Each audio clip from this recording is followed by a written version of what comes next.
Money and the payment system go hand in hand. Formally, the payment system is a web of arrangements that allows for the exchange of goods, services, and assets. It's often called the financial plumbing of the economy. These systems require more infrastructure than we perhaps realize and are a source of rapid behind-the-scenes financial innovation. The economy depends on an efficient payment system, so governments and policymakers pay very close attention to it. In many cases, central banks such as the Federal Reserve System were created to facilitate payments. It is important to recognize that not all transactions involve an exchange of paper currency. Sometimes we make non-cash payments. All non-cash payments eventually involve an exchange of money.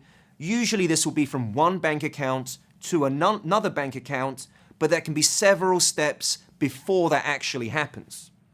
Here are the main types of non-cash payments. Believe it or not, paper checks are still an important payment method in the United States. I will say that again in case you missed it. A paper check is not money. It is not currency. It is a method of payment. When you give someone a check to pay for something, this check provides an instruction to your bank to move your funds from your bank account to a merchant's bank account.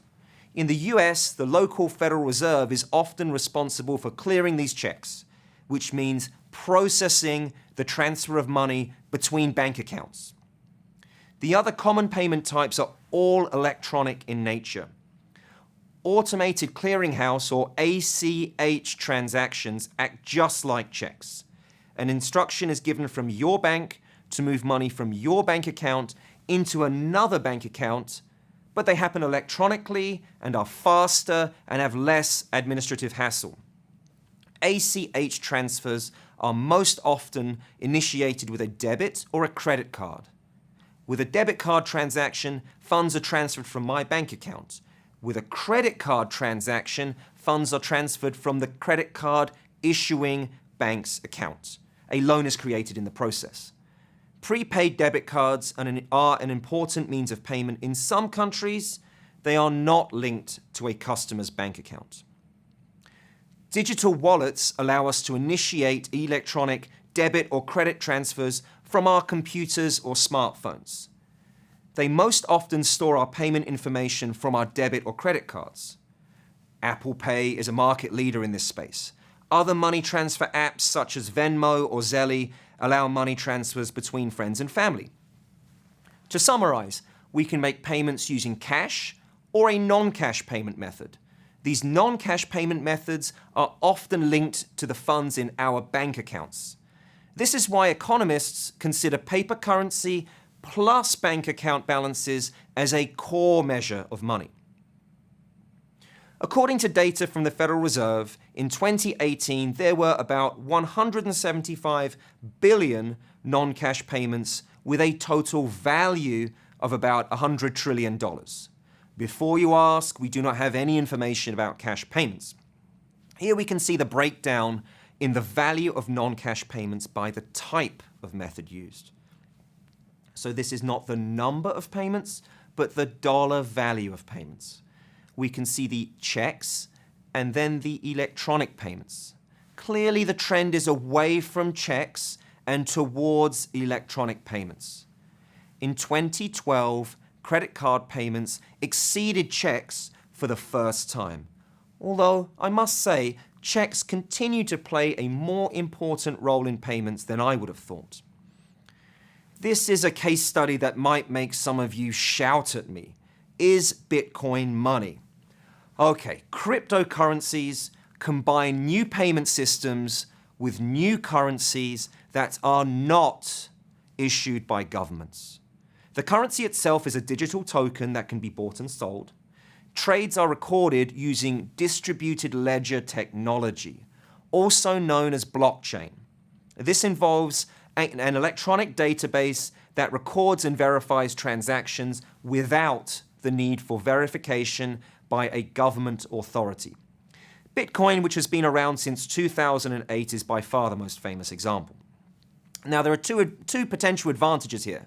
First, the value of cryptocurrencies cannot be undermined by governments, since they do not control the supply of these digital tokens. Second, since transactions do not need to be verified by any government authority, users can make electronic payments while staying anonymous. So, is Bitcoin money or not? Well, let's analyze our three characteristics of money.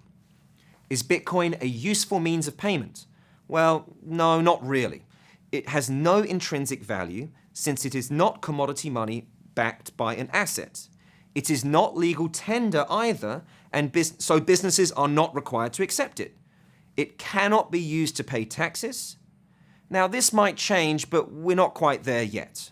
So far, Bitcoin plays no role in any normal economic activity in any well-functioning country. If anything, Bitcoin transactions have been associated primarily with criminal activity such as drug dealing or cyber attacks. For this reason, most societies don't want to make life easier for criminals. China has clamped down on crypto transactions. Next, is Bitcoin a stable store of value? Well, it doesn't really look like it. These big swings in prices make Bitcoin resemble a speculative asset rather than a currency. For this reason, under the US tax code, Bitcoin and other cryptocurrencies have been classified as property and taxed as an investment. Given the wild fluctuations in its value, the prices of taxi rides or Tesla cars would be highly unstable if they were priced in terms of Bitcoin as opposed to US dollars. Perhaps this might change in the future, but for now, Bitcoin does not resemble a reliable, government-issued currency such as the US dollar or the euro. Let's sum up. Money is a special asset that is widely accepted for making payments, it's useful for measuring and comparing values, and it's a store of value that allows me to transfer my purchasing power into the future. The payment system sends our money around. We make the distinction between cash and non-cash payments. Recent data seems to indicate that electronic payments are becoming more important.